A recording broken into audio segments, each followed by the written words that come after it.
1776년 여름 조선 궁궐에서 믿기 힘든 일이 벌어졌습니다. 즉위한 지 단 20일 만에 새 왕이 할아버지의 후궁을 궁 밖으로 쫓아냈습니다. 그리고 5개월 후 그 여인에게 사약을 내렸습니다. 왕은 24세의 정조였고 사약을 받은 여인은 숙의 문씨였습니다. 한때 영조의 총애를 한몸에 받으며 궁궐을 호령하던 여인이었습니다. 정조는 왜 즉위하자마자 할아버지의 후궁을 그토록 서둘러 제거해야 했을까요? 그 여인은 도대체 무슨 죄를 지었기에 젊은 왕의 분노를 샀을까요? 이것은 단순한 궁중 암투가 아니었습니다. 24년을 기다린 복수였습니다. 11세 소년이 품었던 원한이 24세 왕이 되어 폭발한 것입니다. 오늘 우리는 조선 역사상 가장 극적인 복수극을 들어보겠습니다. 한 여인의 야망이 어떻게 왕실을 뒤흔들었는지, 그리고 그 대가가 얼마나 처참했는지를 말입니다. 1751년 11월입니다. 창경궁에 깊은 슬픔이 내렸습니다. 효장세자의 부인 현빈 조씨가 세상을 떠났습니다. 영조는 며느리의 죽음을 크게 슬퍼했습니다. 친히 빈전을 찾아 눈물을 흘렸습니다. 효장세자는 영조의 첫째 아들이었지만 일찍 세상을 떠났습니다. 그의 부인 현빈 조씨를 영조는 각별히 아꼈습니다. 그런 며느리가 죽었으니 슬픔이 컸습니다. 영조는 매일 빈전을 찾았습니다. 상주로서 예를 다했습니다. 그런데 바로 그 빈전에서 예상치 못한 일이 벌어졌습니다. 현빈 조씨를 모시던 궁녀들 중에 문씨라는 여인이 있었습니다. 별감 문성국의 동생이었습니다. 평범한 궁녀였습니다. 조용히 주인을 섬기며 눈에 띄지 않게 살았습니다. 그런데 영조가 빈전을 찾던 중 우연히 이 젊은 궁녀를 보게 됐습니다. 순간 마음을 빼앗겼습니다. 문씨는 젊고 아름다웠습니다. 영조의 눈길을 사로잡기에 충분했습니다. 영조는 며느리의 상중이라는 것도 잊었습니다. 문씨에게 승은을 내렸습니다. 충격적인 일이었습니다. 며느리의 장례식 중에 그 며느리를 모시던 궁녀와 관계를 맺다니요. 당시로서도 매우 부적절한 행동이었습니다. 도덕적으로 용납하기 어려운 일이었습니다. 상중에는 부부관계도 금했던 시대였습니다. 하물며 죽은 며느리의 궁녀를 취한다는 것은 상상할 수 없는 일이었습니다. 하지만 영조는 개의치 않았습니다. 왕의 뜻을 누가 막을 수 있겠습니까? 더욱 충격적인 일은 그 다음이었습니다. 영조는 죽은 며느리 현빈 조씨의 처소를 문씨에게 주었습니다. 궁중 어디서도 찾아볼 수 없는 전례였습니다. 주인이 죽은 지 얼마 되지도 않았는데 그 주인을 모시던 궁녀가 그 자리를 차지한 것입니다. 궁중은 술렁이었습니다. 신하들은 고개를 저었습니다. 하지만 아무도 입 밖에 내지 못했습니다. 왕의 일이었으니까요. 가장 복잡한 심경이었던 사람은 사도세자였습니다. 당시 18세였습니다. 형 효장세자가 죽은 지 얼마 되지 않아 세자로 책봉됐습니다. 그런데 아버지가 형수의 상중에 그 궁녀와 관계를 맺는 모습을 봤습니다. 사도세자의 마음은 어떠했을까요? 실망이었을까요? 분노였을까요? 아니면 두려움이었을까요? 사도세자에게 있어 문씨의 등장은 단순한 새 후궁의 입궁이 아니었습니다. 아버지에 대한 실망의 시작이었습니다. 그리고 그 실망은 점점 더 깊어질 것입니다. 1753년 2월입니다. 문씨는 정식으로 정삼품 소원에 책봉됐습니다. 이때도 파문이 일었습니다. 영조가 승지에게 후궁 책봉 교지에 어부를 찍으라고 명했습니다. 하지만 승지 윤광희가 명령을 거부했습니다. 받아들이지 않은 것입니다. 결국 영조는 다른 승지를 시켜 어부를 찍게 해야 했습니다. 조정 대신들조차 문씨의 후궁 책봉을 달가워하지 않았다는 증거였습니다. 명분이 없었으니까요. 상중에 만난 여인이었으니까요. 하지만 영조는 멈추지 않았습니다. 문씨에 대한 총애는 식을 줄 몰랐습니다. 1753년 3월 문씨는 첫째 딸을 낳았습니다. 화령옹주입니다. 1754년 5월에는 둘째 딸을 낳았습니다. 화완옹주입니다. 영조는 60세가 다 되어서도 문씨와의 사이에서 연이어 딸을 얻었습니다. 매우 기뻐했습니다. 문 씨는 영조의 사랑을 독차지했습니다. 다른 후궁들은 그저 바라볼 뿐이었습니다. 문 씨는 빠르게 궁중에서 입지를 다져갔습니다. 영조의 총애를 등에 업고 점점 더 대담해졌습니다. 하지만 문 씨의 진짜 모습은 따로 있었습니다. 표면적으로는 순종하는 후궁이었지만 이면에서는 다른 일을 꾸미고 있었습니다. 오빠 문성국과 함께 궁중 정치에 깊숙이 개입하기 시작한 것입니다.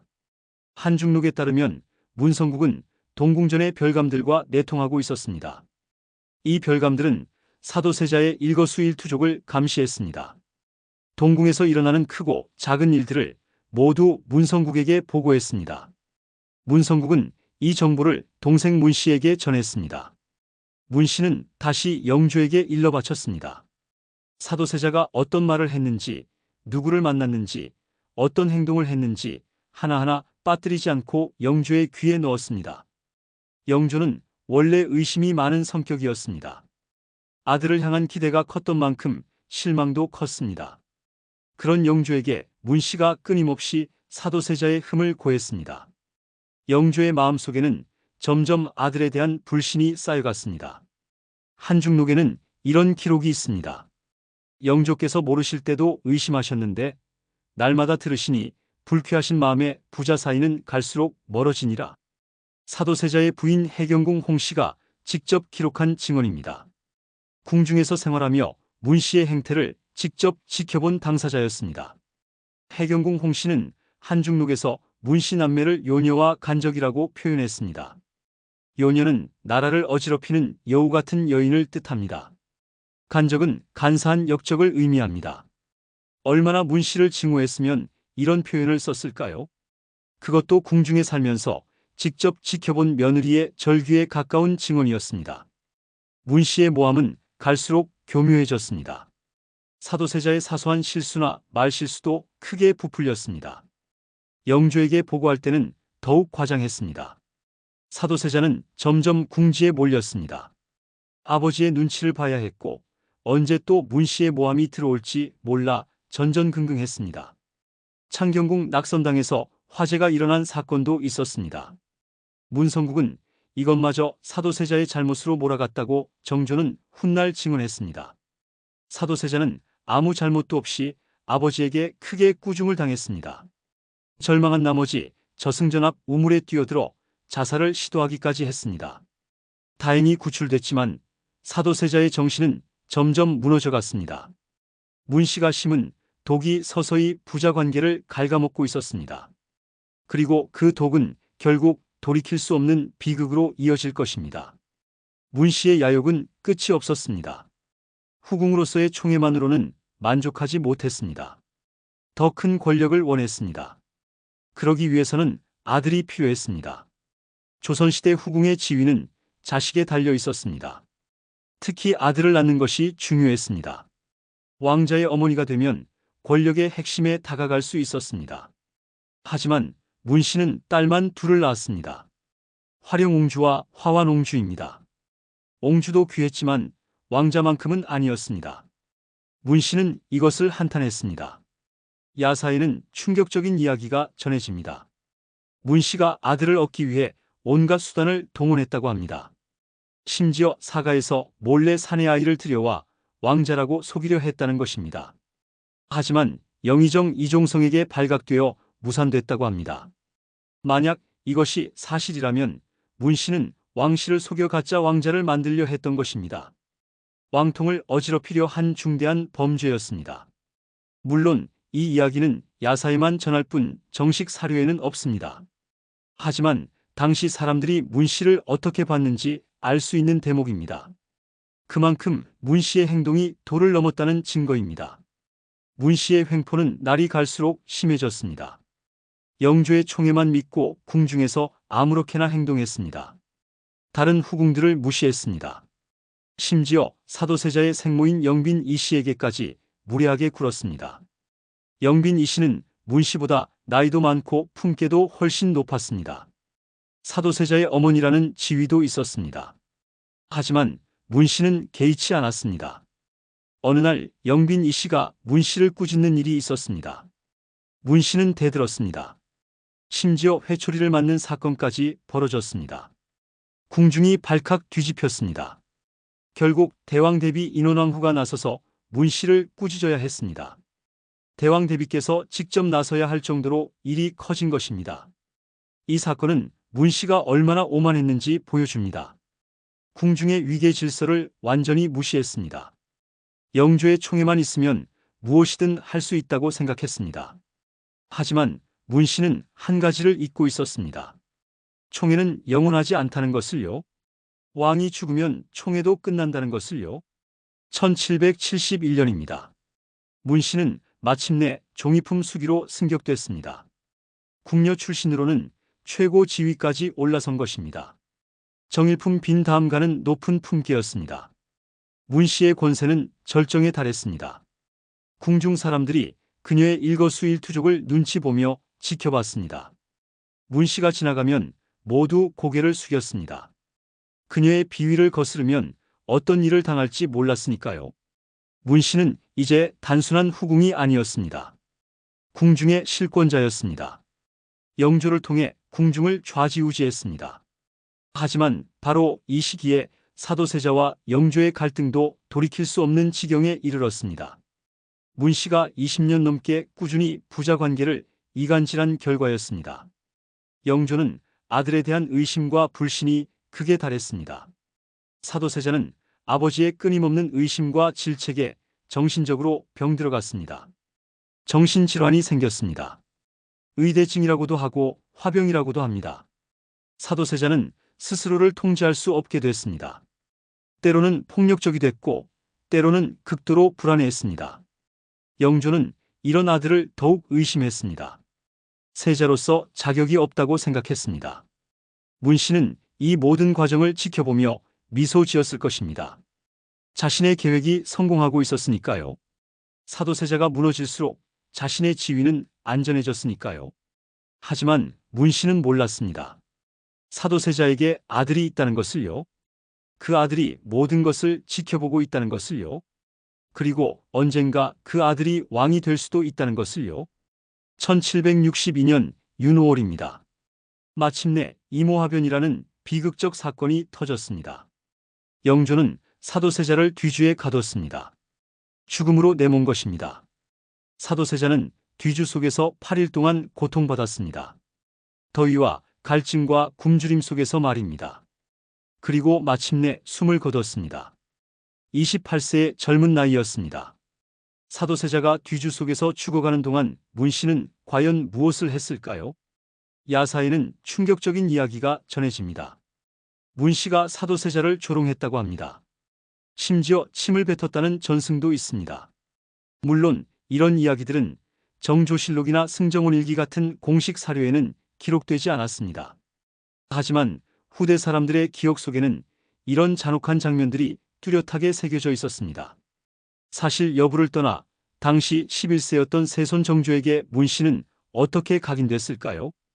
아버지의 죽음을 방관하고 능멸한 존재로 새겨졌을 것입니다. 아버지를 죽음으로 몰아넣은 원수로 기억됐을 것입니다.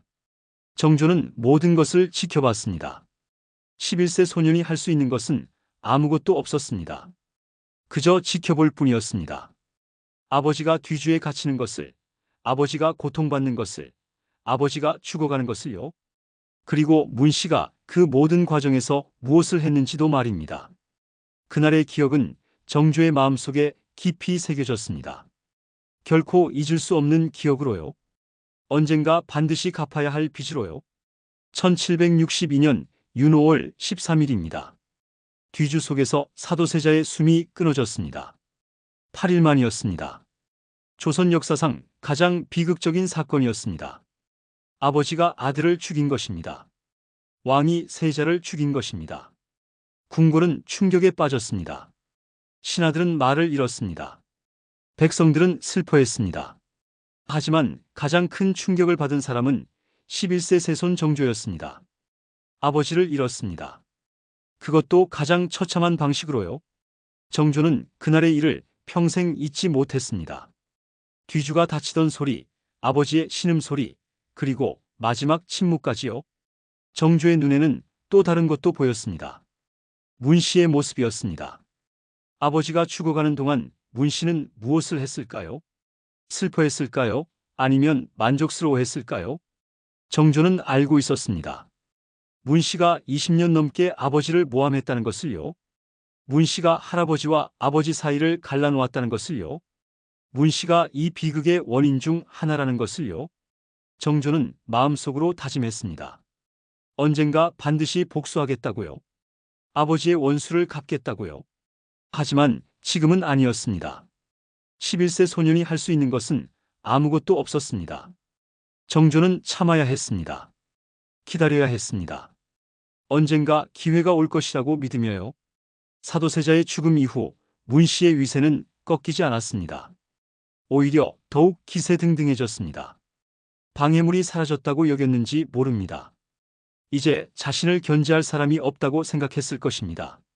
문 씨는 궁중에서 더욱 오만하게 행동했습니다. 심지어 원빈 홍 씨의 오라버니인 좌의정 홍낙성을 무시하고 조롱할 정도였습니다. 원빈 홍 씨는 정조의 어머니 해경궁 홍 씨의 언니였습니다. 정조에게는 고모 할머니 뻘 되는 어른이었습니다. 그런 분의 오라버니를 무시했다는 것은 왕실 전체를 우습게 본 것입니다. 문 씨는 자신이 영조의 총애를 받는 한 안전하다고 생각했습니다. 하지만 한 가지 중요한 사실을 간과했습니다. 사도세자에게는 아들이 있었습니다. 그 아들이 언젠가 왕위에 오를 수도 있었습니다. 그리고 그 아들이 모든 것을 기억하고 있다는 것을요. 정조는 조용히 자라났습니다. 할아버지 영조의 보호 아래 세 손으로 교육받았습니다. 하지만 마음속에는 항상 아버지가 있었습니다. 아버지의 억울함이 있었습니다. 그리고 문 씨에 대한 징후가 있었습니다. 정조는 겉으로는 아무렇지 않은 척했습니다.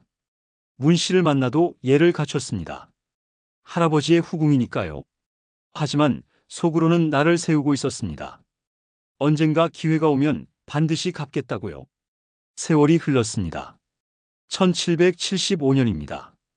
정조가 할아버지를 대신해 대리청정을 시작했습니다. 23세가 된 정조는 이제 왕의 일을 배우고 있었습니다. 문 씨는 이때도 별다른 위기감을 느끼지 못했습니다. 영조가 건재한 한 자신의 지위는 안전하다고 생각했습니다. 정조가 대리청정을 한다 해도 아직은 영조가 왕이었으니까요. 하지만 문 씨는 몰랐습니다. 정조가 얼마나 오래 기다려왔는지를요. 정조가 얼마나 치밀하게 준비하고 있는지를요. 그리고 정조의 기억 속에 자신이 어떻게 각인되어 있는지를요. 1776년 3월 5일입니다. 영조가 병석에 누웠습니다. 83세의 노구는 더 이상 버틸 수 없었습니다. 궁중이 긴장했습니다. 52년간 조선을 통치한 장수왕이 위독했습니다. 정조는 할아버지의 곁을 지켰습니다. 효를 다했습니다. 하지만 마음 한편에서는 다른 생각도 했을 것입니다. 할아버지가 돌아가시면 자신이 왕이 됩니다. 그러면 드디어 복수할 수 있습니다. 24년을 기다린 복수를 말입니다. 문 씨는 불안했을까요? 영조가 죽으면 자신의 운명이 어떻게 될지 생각했을까요? 아마도 걱정하지 않았을 것입니다.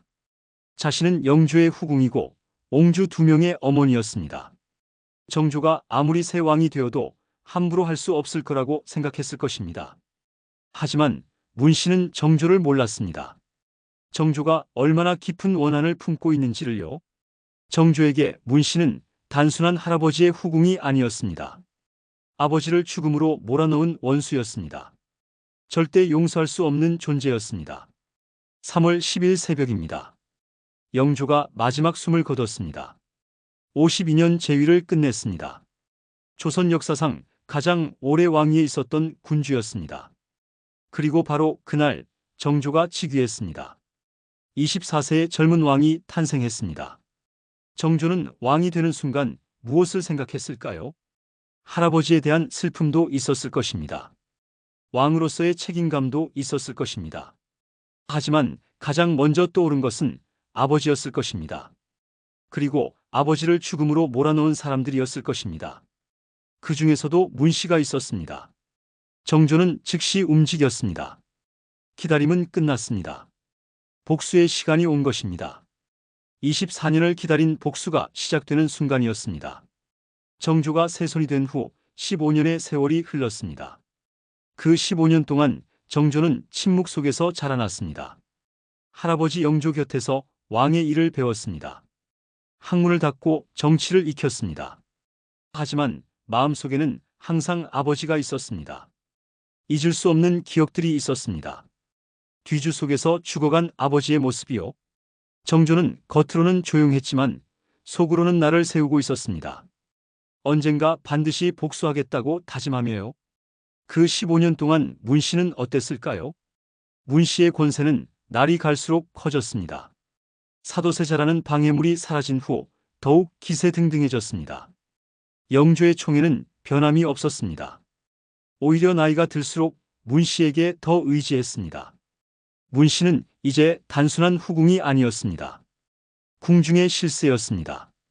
영조를 통해 궁중을 좌지우지했습니다. 신하들도 문씨의 눈치를 봤습니다. 문씨의 오빠 문성국도 출세했습니다. 별감에서 시작해 높은 자리까지 올라갔습니다. 문씨 남매는 궁중과 조정에서 막강한 영향력을 행사했습니다. 궁중 사람들은 문씨를 두려워했습니다. 그녀의 비위를 거스르면 어떤 일을 당할지 몰랐으니까요. 문씨가 한마디만 하면 사람의 운명이 바뀌었습니다. 총애받던 궁녀가 하루아침에 쫓겨나기도 했습니다. 관직에 있던 신하가 갑자기 파직되기도 했습니다. 모두 문씨의 입김이었습니다. 문씨는 자신의 권력을 즐겼습니다. 사람들이 자신 앞에서 고개 숙이는 것을 좋아했습니다. 자신의 말 한마디에 궁중이 움직이는 것을 만족스러워했습니다. 하지만 문씨는 한 가지를 잊고 있었습니다. 권력은 영원하지 않다는 것을요. 특히 왕의 총애에 기댄 권력은 더욱 그렇습니다. 왕이 죽으면 총애도 끝납니다. 그러면 권력도 사라집니다. 문씨는 이것을 생각하지 못했습니다. 아니, 생각하지 않으려 했습니다. 영조는 장수했습니다. 80세가 넘어서도 건강했습니다. 문씨는 영조가 오래오래 살 거라고 믿었습니다. 그러면 자신의 권력도 계속될 거라고 생각했습니다. 하지만 세월은 누구도 막을 수 없습니다. 영조도 점점 늙어갔습니다. 1771년 문씨는 종이품 수기로 승격됐습니다. 궁녀 출신으로는 최고 지위였습니다. 문씨의 권세는 절정에 달했습니다. 이때 문씨는 완전히 방심하고 있었습니다. 자신의 지위가 영원할 거라고 착각했습니다. 세손 정조를 완전히 무시했습니다. 정조는 아직 어리다고 생각했습니다. 설령 왕이 된다 해도 자신을 함부로 할 수 없을 거라고 믿었습니다. 자신은 영조의 후궁이고 옹주들의 어머니니까요. 하지만 문씨는 몰랐습니다.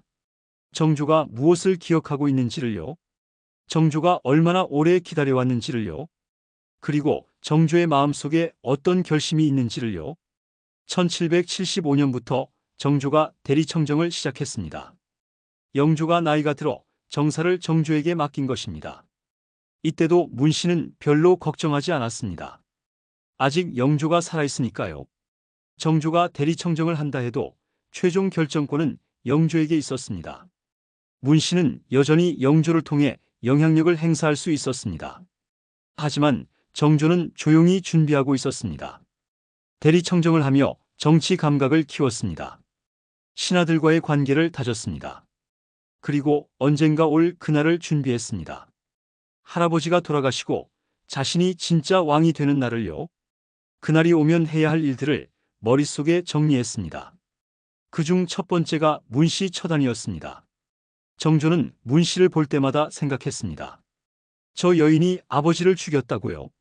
저 여인이 20년 넘게 아버지를 모함했다고요. 저 여인 때문에 할아버지와 아버지 사이가 갈라졌다고요. 정조의 징후는 식지 않았습니다.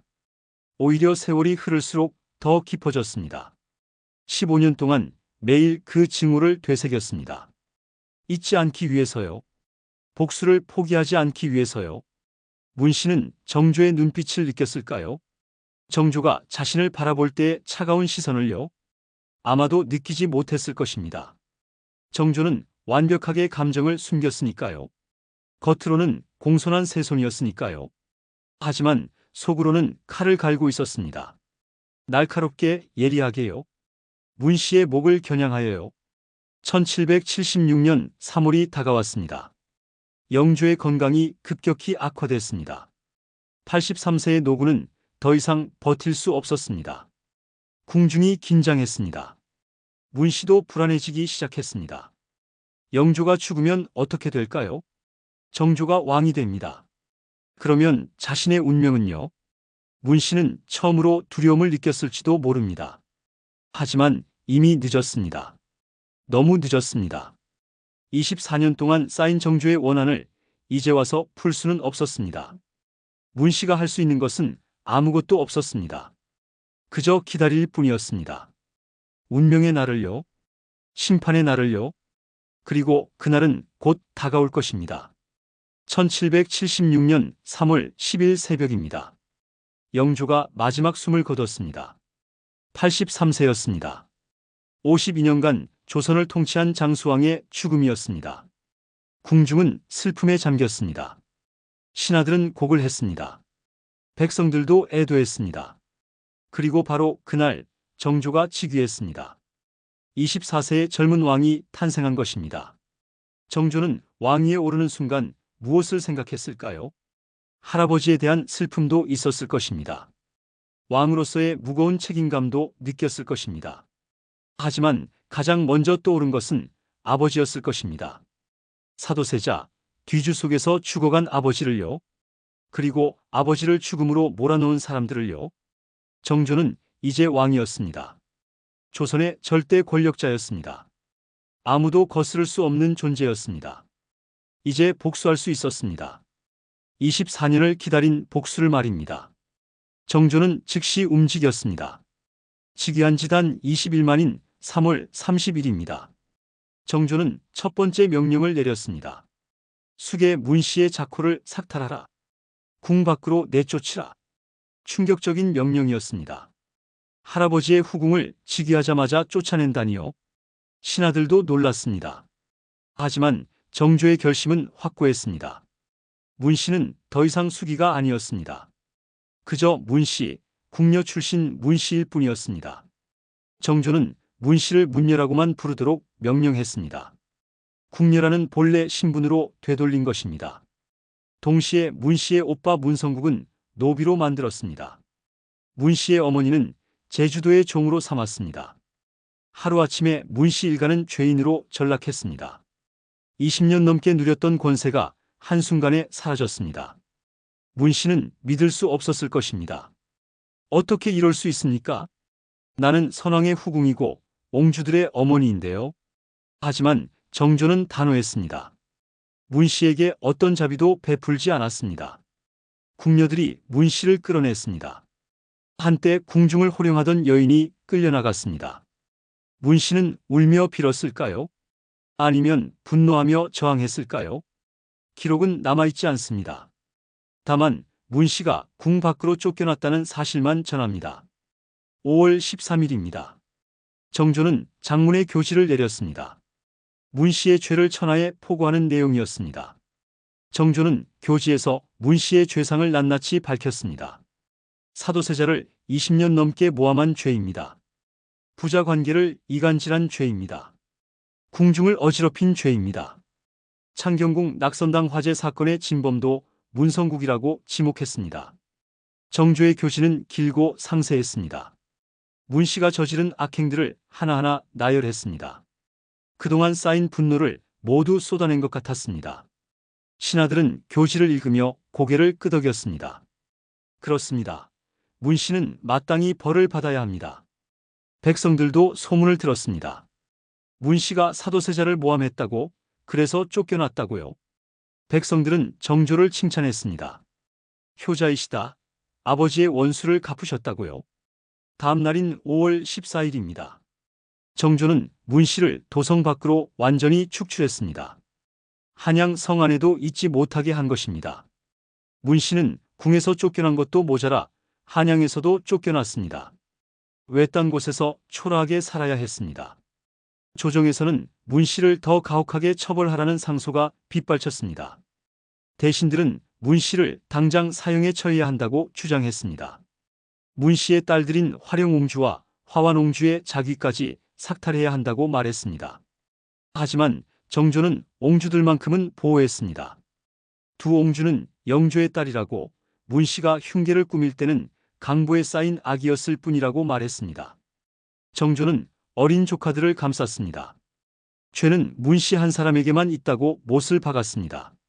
정조의 이런 태도에서 우리는 그의 성품을 엿볼 수 있습니다. 복수는 철저했지만 무고한 사람까지 해치지는 않았습니다.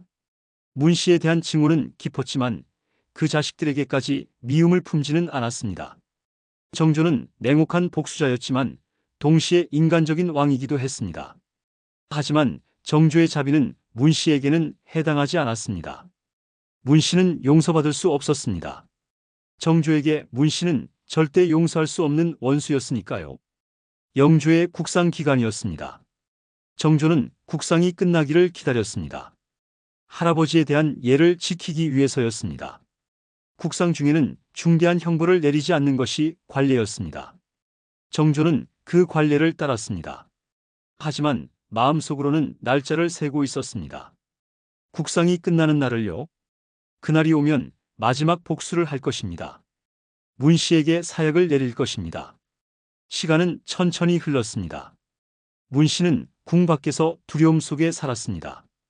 언제 사약이 올지 몰랐습니다. 매일이 불안했습니다. 밤마다 악몽을 꿨습니다.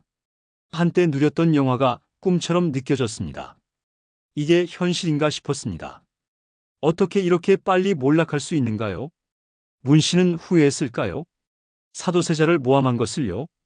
영조의 총애를 믿고 오만하게 행동한 것을요? 정조를 무시한 것을요? 아마도 후회했을 것입니다. 하지만 이미 늦었습니다. 돌이킬 수 없었습니다. 문 씨가 뿌린 씨앗이 이제 열매를 맺고 있었습니다. 독한 열매를요? 스스로를 파멸시킬 열매를요? 그리고 그 열매를 수확할 날이 다가오고 있었습니다. 1776년 8월입니다.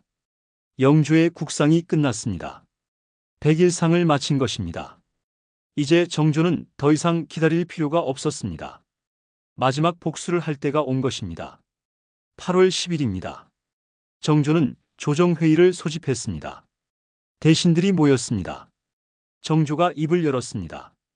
문 씨의 죄는 용서할 수 없습니다. 사약을 내리고자 하는데 경들의 의견은 어떠하십니까? 신하들은 한 목소리로 대답했습니다. 당연합니다. 전하, 문 씨는 마땅히 죽어야 합니다. 조정의 모든 대신이 찬성했습니다. 아무도 반대하지 않았습니다. 문 씨를 동정하는 사람은 한 명도 없었습니다. 정조는 고개를 끄덕였습니다. 그렇다면 사약을 내리겠습니다. 명령이 떨어졌습니다. 문 씨에게 사약을 내리라. 관리들이 문 씨가 있는 곳으로 향했습니다. 사약을 가지고요. 문 씨는 어디에 있었을까요? 초라한 집이었을 것입니다. 한때 궁궐에서 호화롭게 살던 여인이 이제는 누추한 곳에 있었습니다. 관리들이 도착했습니다. 문 씨는 이미 알고 있었을 것입니다. 오늘이 마지막 날이라는 것을요. 관리가 사약을 내밀었습니다. 왕명입니다. 이 사약을 받으십시오. 문 씨는 사약을 바라봤습니다. 작은 잔이었습니다. 하지만 그 안에는 죽음이 담겨 있었습니다. 문 씨는 무슨 생각을 했을까요? 한때 누렸던 영화가 떠올랐을까요? 영조의 총애, 궁중에서의 권세, 사람들의 두려움을요? 아니면 사도세자가 떠올랐을까요? 자신이 20년 넘게 모함한 그 사람을요? 뒤주 속에서 죽어간 그 세자를요? 문 씨는 후회했을까요? 만약 사도세자를 모함하지 않았다면, 만약 조용히 후궁으로만 살았다면 지금 이 지경에 이르지는 않았을 거라고요. 하지만 이미 늦었습니다. 후회한들 무슨 소용이 있겠습니까?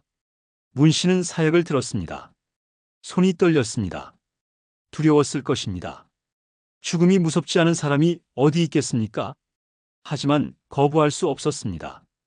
왕명이었으니까요. 문 씨는 사약을 입에 댔습니다. 한 모금 마셨습니다. 쓴맛이 입안에 퍼졌습니다.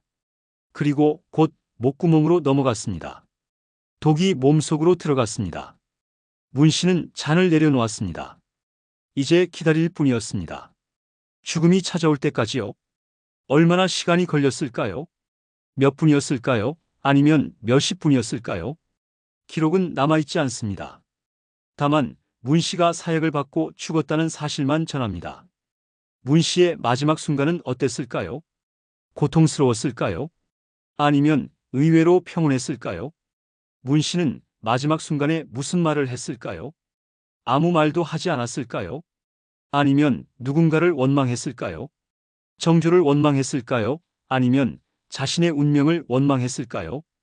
우리는 알 수 없습니다. 역사는 문 씨의 마지막 말을 기록하지 않았으니까요. 문 씨의 숨이 끊어졌습니다. 한때 영조의 총애를 받던 여인이 세상을 떠났습니다. 궁중을 호령하던 권세가 사라졌습니다. 20년 넘게 누렸던 영화가 끝났습니다. 초라한 방에서 쓸쓸히 혼자서요. 관리들은 문 씨의 죽음을 확인했습니다. 그리고 궁으로 돌아가 보고했습니다. 전하, 문 씨가 사약을 받고 죽었습니다. 정조는 보고를 들었습니다. 표정이 어땠을까요? 만족스러웠을까요? 아니면 공허했을까요? 복수를 완성한 기쁨이 있었을까요? 아니면 허무함이 밀려왔을까요? 정조는 아무 말도 하지 않았습니다. 그저 고개만 끄덕였을 뿐입니다. 알았다, 물러가라. 그날 밤 정조는 혼자 앉아 있었습니다. 아버지를 생각했을 것입니다. 아버지, 원수를 갚았습니다. 문 씨를 처단했습니다. 하지만 이것으로 아버지가 돌아오는 것은 아니었습니다. 죽은 사람은 돌아오지 않습니다. 복수는 완성됐지만 상처는 남았습니다. 정조의 마음속에는 여전히 빈자리가 있었습니다. 아버지가 있어야 할 자리가 비어 있었습니다. 그 빈자리는 복수로도 채울 수 없었습니다. 정조는 창밖을 바라봤습니다. 어두운 밤이었습니다. 별이 빛나고 있었습니다. 아버지도 저 하늘 어딘가에 계실까요? 자신이 복수한 것을 보고 계실까요? 만족하고 계실까요? 정조는 알 수 없었습니다. 다만 한 가지는 확실했습니다. 자신이 할 수 있는 최선을 다했다는 것입니다. 아들로서 아버지를 위해 할 수 있는 일을 했다는 것입니다. 그것으로 충분했을까요? 아마도 그렇지 않았을 것입니다. 하지만 이것이 정조가 할 수 있는 전부였습니다. 문 씨의 죽음은 단순한 후궁 한 명의 죽음이 아니었습니다. 그것은 조선 왕실사에서 가장 비극적인 사건 중 하나인 이모화변의 진정한 마무리였습니다. 정조에게 있어 문 씨의 처단은 아버지의 원수를 갚는 일이었습니다. 동시에 왕권을 위협하는 세력을 제거하는 정치적 행위이기도 했습니다. 24년을 기다린 복수가 마침내 완성된 것입니다. 하지만 그 복수의 끝은 달지 않았습니다. 쓰라렸습니다. 복수는 상처를 치유하지 못했습니다. 오히려 새로운 공허함만 남겼습니다. 문 씨가 죽은 후 그 여파가 계속됐습니다. 문 씨의 가족들도 혹독한 처벌을 받았습니다. 오빠 문성국은 노비가 되어 재산을 모두 몰수당했습니다. 문성국의 아들 문경행은 유배형에 처해졌습니다.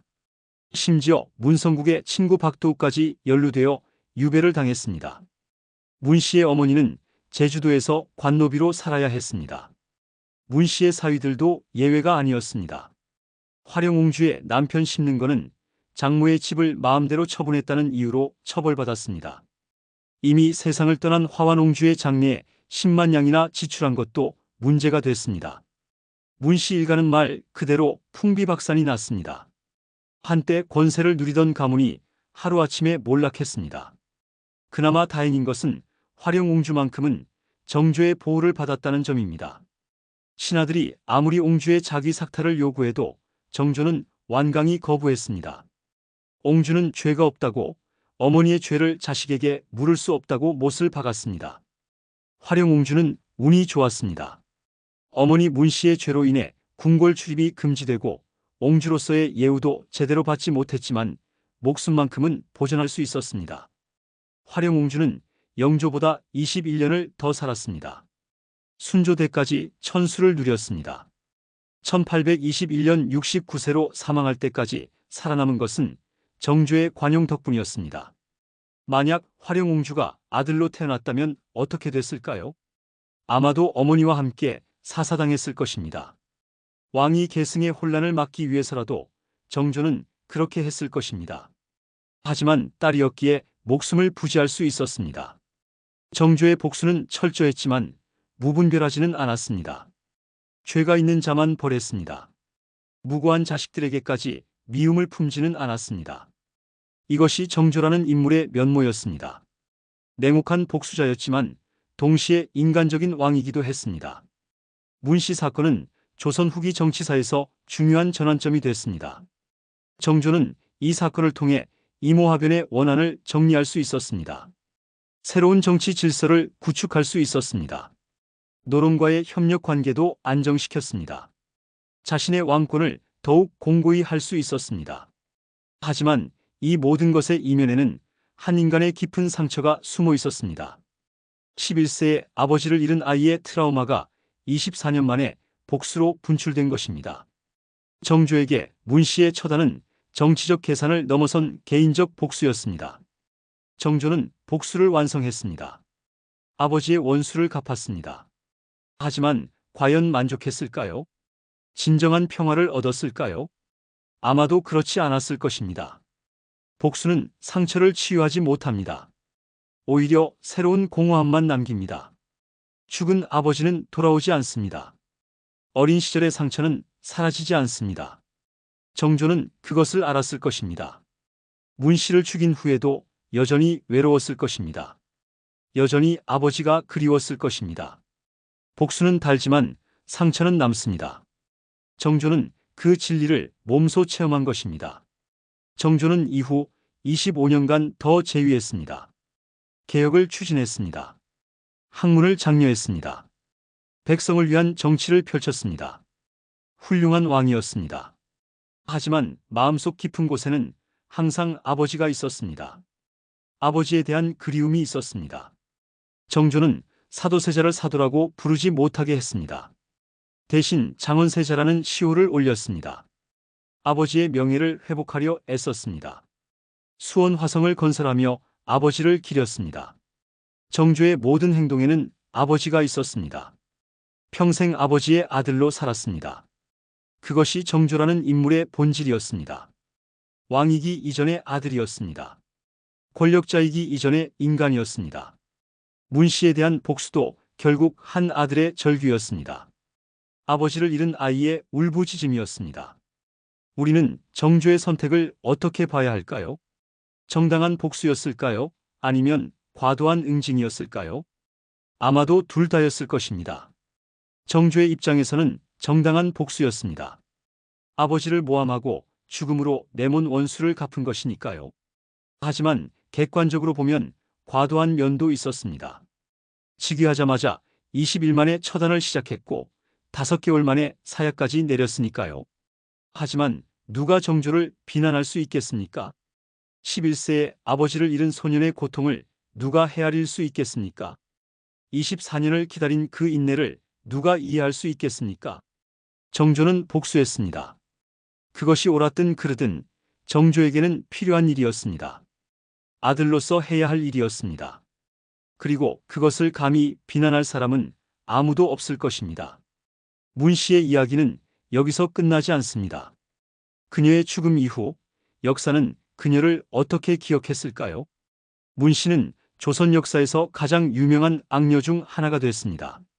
후대 소설과 드라마에서 문씨는 항상 사도세자를 모함하고 궁중을 어지럽힌 요녀로 그려집니다. 해경궁 홍씨가 한중록에서 요녀와 간적이라고 표현한 것이 그대로 전해진 것입니다. 사람들은 문씨를 증오했습니다. 사도세자의 비극을 만든 장본인이라고 여겼습니다. 하지만 일부 학자들은 다른 해석을 제시합니다. 과연 문씨가 정말로 사도세자를 모함했을까요?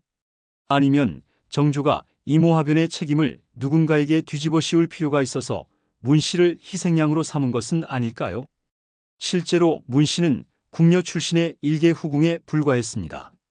그녀에게는 노론이나 소론 같은 정치적 지지 세력이 없었습니다. 마땅한 권력 기반도 없었습니다. 이런 상황에서 과연 그녀가 사도세자의 죽음을 좌우할 정도의 영향력을 가졌을까요? 의문이 생깁니다. 반면 정조는 즉위 후 노론과의 협력이 필요했습니다. 이모화변으로 인한 후유증을 가라앉히고 왕실과 조정의 혼란을 수습해야 했습니다. 이를 위해서는 적당한 희생양이 필요했을 수도 있습니다. 아무런 지지 세력이 없는 문씨가 그 역할을 맡게 됐을 가능성도 있습니다. 실제로 김상로라는 인물도 문씨와 함께 이모화변의 책임을 뒤집어썼습니다. 하지만 그는 이미 사망한 상태여서 관작 추탈과 가족 유배로 끝났습니다. 문씨는 살아있었기에 더 가혹한 처벌을 받은 것입니다. 하지만 이런 해석에도 한계가 있습니다. 한중록에 기록된 문씨의 행태가 너무나 구체적이고 생생하기 때문입니다. 해경궁 홍씨는 당시 궁중에서 생활하며 문씨의 모든 것을 직접 지켜본 당사자였습니다. 그런 그녀가 문씨를 요녀라고 표현할 정도였다면 문씨의 행동에 분명 문제가 있었을 것입니다. 무엇보다 정조의 감정이 너무나 격렬했습니다. 만약 문씨가 단순한 희생양이었다면 정조가 그토록 서둘러 그토록 철저하게 그녀를 처단했을까요? 즉위하자마자 20일 만에 자귀를 삭탈하고 5개월 만에 사약을 내리는 것은 보통의 분노로는 설명하기 어렵습니다. 정조에게 문씨는 단순한 정치적 희생양이 아니었습니다. 그녀는 아버지를 죽음으로 내몬 원수였고 어린 시절 자신이 직접 목격한 악행의 주체였습니다. 11세의 세손이었던 정조는 사도세자가 뒤주에 갇혀 죽어가는 동안 무력하게 지켜볼 수밖에 없었습니다. 그런 그에게 문씨는 평생 잊을 수 없는 증오의 대상이었을 것입니다. 그렇다면 진실은 무엇일까요? 문씨는 정말 악녀였을까요? 아니면 희생양이었을까요? 아마도 둘 다였을 것입니다. 문씨는 분명 사도세자를 모함했습니다. 20년 넘게 부자 관계를 이간질했습니다. 그것은 사실입니다.